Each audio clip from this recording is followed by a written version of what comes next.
Hi, everybody. Welcome to After the Checkered Flag here on SupercrossLive.com. Jeff Emig, Ralph Sheheen, as we wrap things up at the Lucas Oil Stadium in Indianapolis, Indiana. We had a tremendous battle for first 4 or 5 times. Ken Roczen and Ryan Dungey went at it.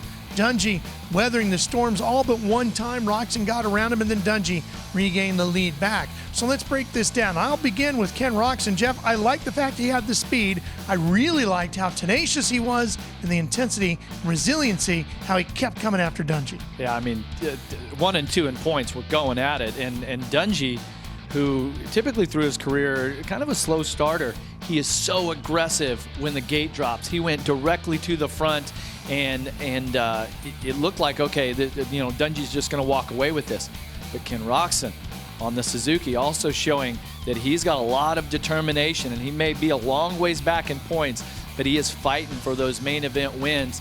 And Roczen came through the pack very strong tonight. He had the speed over Dungey.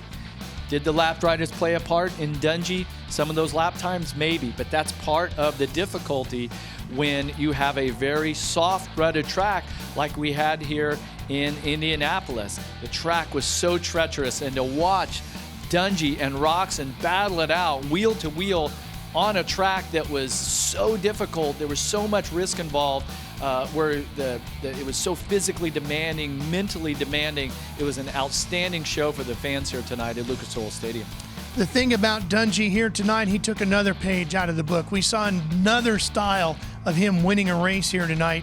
He really had to battle. He didn't just walk away with this one, which I think in some ways has to make these guys shake their heads some more, going, what do we got to do to beat this guy? He now has more wins than the rest of the field put together.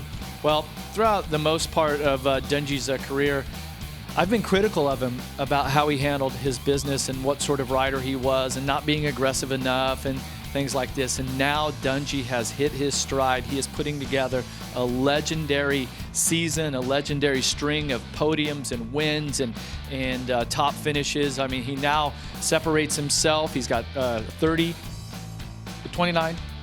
main event wins.